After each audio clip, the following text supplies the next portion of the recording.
नमस्कार, मैं हूँ रोमा और आप देख रहे हैं न्यूज नशा। दोस्तों, आज हम बात करेंगे भारत और अमेरिका की ट्रेड डील पर और देखेंगे कि डोनाल्ड ट्रंप और नरेंद्र मोदी के बीच का ये संबंध भारत के लिए कितना फायदेमंद या नुकसानदायक साबित हो सकता है। इसी पर चर्चा करने के लिए हमारे साथ इस समय मौजूद है देश के जाने माने एस्ट्रोलॉजर पंडित अरविंद तिवारी जी। पंडित जी नमस्कार, स्वागत है आपका आज के प्रोग्राम में। जी, जी, बहुत नमस्कार। जी। बहुत नमस्कार, आपका बहुत-बहुत धन्यवाद। आभार जो आपने हमारे मुझे जी आमंत्रित किया आपके इस प्रोग्राम के लिए।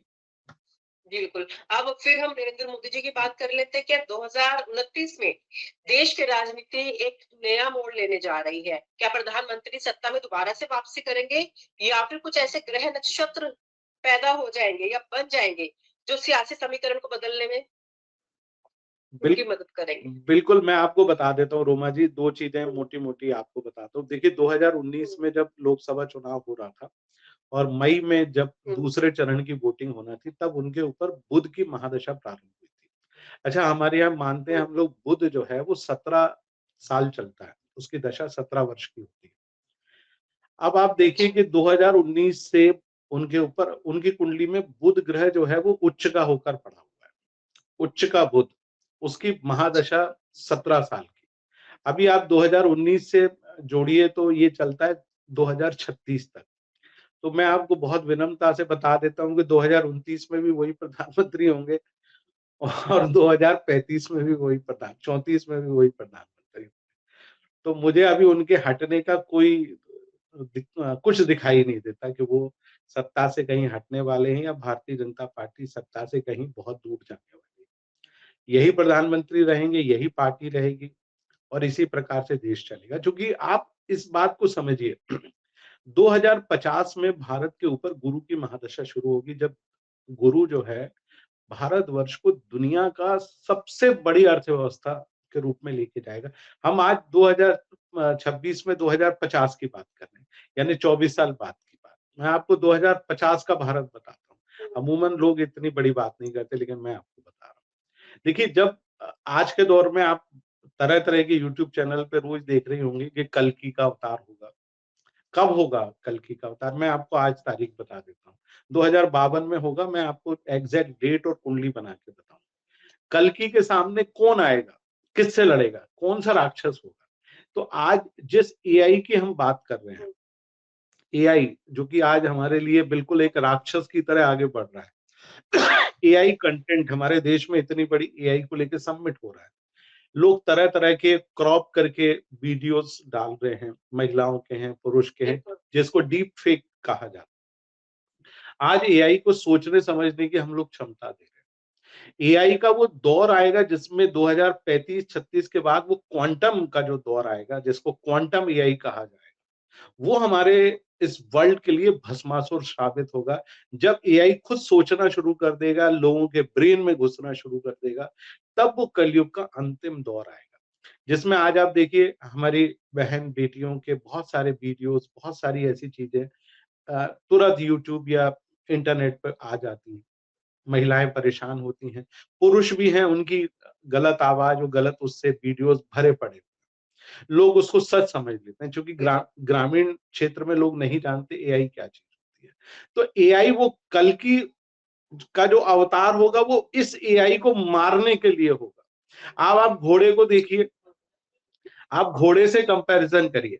आज से 100 साल पहले हर चीज़ घोड़े पे होती थी, लेकिन आज घोड़े का कोई इस्तेमाल है? नहीं। घोड़ा आज हमारे लिए हुँ, शान के स्वरूप में रखा जाता है, घर में रखते हैं। जी, सारा काम हम वाहन से कर रहे हैं।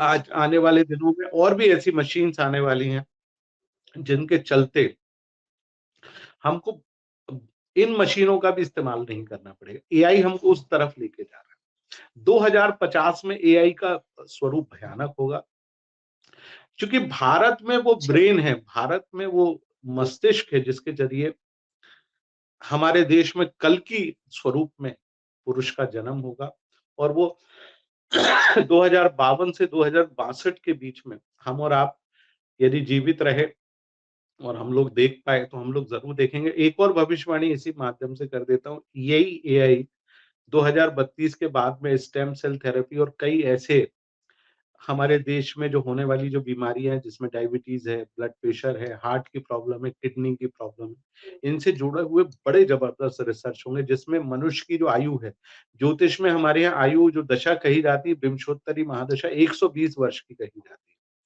तो आप देखिए कि मनुष्य की आयु 120 साल को पार कर जाएगी, तो 150 साल तक मनुष्य जिएगा। बीमारियां की बहुत सारी रिसर्च होंगी, बहुत सारी दवाएं आएंगी और बीमारियां खत्म होती चली जाएंगी। जैसे आपने पहले सुना होगा मलेरिया, चेचक, हैजा जैसी बीमारियां होती थी, जिनके आज टीके आ गए, वो कभी नहीं होती, अब नहीं होती है। तो आने वाले सालों में आपको BP, sugar, heart, kidney, liver इनकी बीमारियां नहीं सुनाई देगी और कुछ इससे आगे बढ़ेगा। इनका ट्रीटमेंट हमारे पास आने वाले दुनिया में 10 सालों में आ चुका होगा।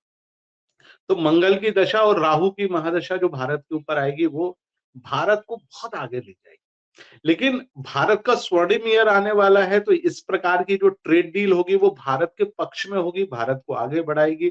भारत को विश्व में आज हम चौथी अर्थव्यवस्था है, तीसरी और दूसरी तक हमको 2033 तक वो पहुंचाने का प्रयास करेगी। तब भारत और चीन ही आगे होंगे और अमेरिका पीछे हो जाएगा, क्योंकि अमेरिकन डॉलर क्रश होने वाला है। मैंने भविष्यवाणी कर रखी है 2032 में 50 रुपए पे आ जाएगा।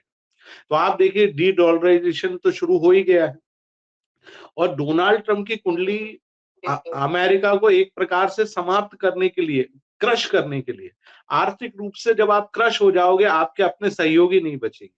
आज पूरा यूरोप अमेरिका से दूर हो चुका है। आप देखिए ग्रीनलैंड को लेके कितना झगड़ा है। ज्योतिष के अनुसार मैं ग्रीनलैंड पे भी एक भविष्यवाणी कर देता हूँ।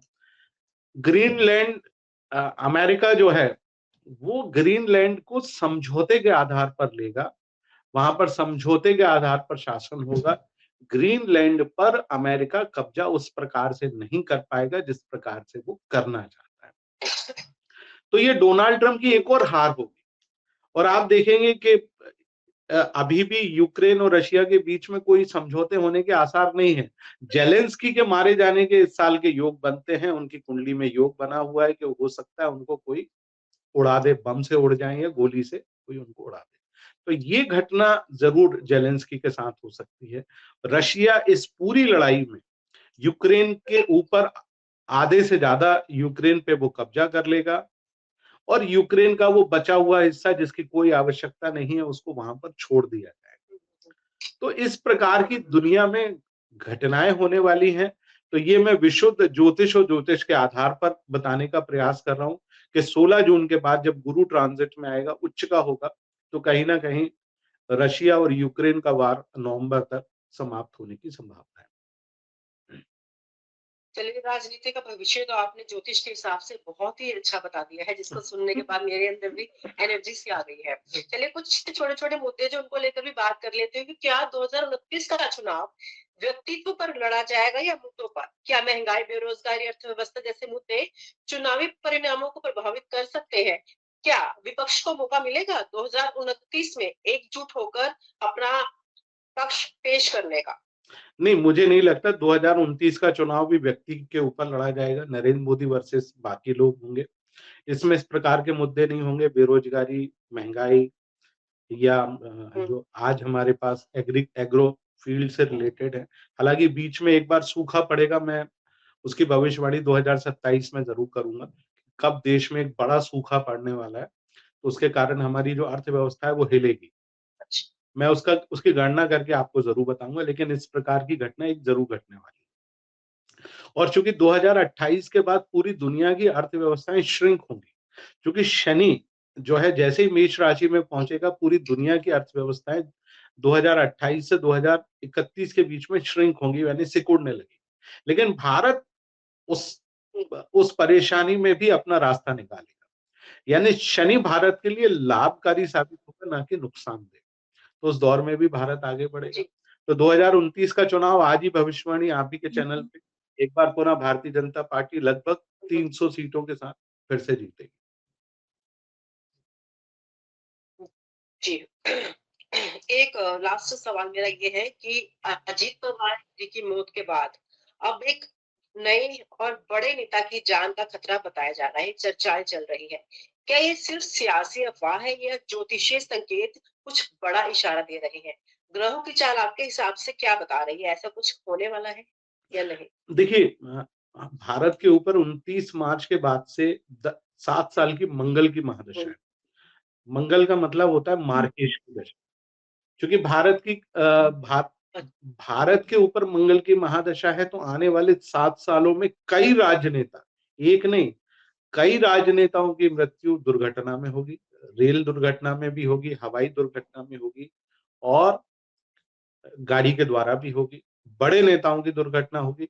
यदि आपके माध्यम से हमको कुंडलियाँ प्राप्त हों देश के बड़े नेताओं की, तो मैं बहुत आसानी से गणना करके बता सकता हूँ कि किन-किन की मृत्यु होगी। लेकिन इसमें दो राय नहीं, हुँ, अजीत पवार जी की जो मृत्यु है, मंगल के कारण हुई और उस समय जो दशा चल रही थी, आप यदि उसमें देखेंगे मंगल राहु, राहु में भी मंगल, मंगल में भी शनि, तो इस प्रकार की दशा उस समय प्रश्न कुंडली में बनी हुई थी। अब चूँकि हुँ, उसी समय आप सोचिए कई और भी चीज़ें बनी, लेकिन अजीत पवार जी को लेकर प्रश्न कुंडली बनाई गई, मेरे द्वारा भी बनाई गई, जिसमें कुछ लोगों ने मेरे से पूछा कि क्या कारण रहा? तो मैंने उस कुंडली कुंडली के आधार पर ये बताने का प्रयास किया कि हाँ ये जो है दुर्घटना थी, मंगल के कारण थी और अजीत पवार जी की मेरे पास ओरिजिनल कुंडली नहीं थी, इस आधार पे हम विश्लेषण नहीं कर पाए। लेकिन भविष्य में हेलो, हेलो,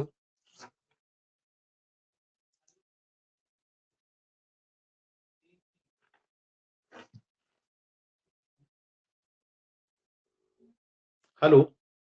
हेलो। हाँ जी, तो मैं यही बताने की बोलिए। जी, मैं यही बताने का प्रयास कर रहा हूँ कि अजीत पवार जी की हमारे पास ओरिजिनल कुंडली नहीं थी।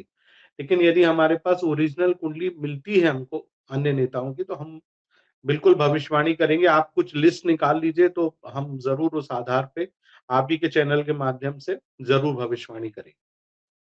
और आप हमसे जुड़े रहने के लिए सब्सक्राइब करें YouTube पर, फॉलो करें Twitter पर और लाइक करें Facebook पर। और ज्यादा जानकारी के लिए आपको टाइप करना होगा सिर्फ न्यूज नशा।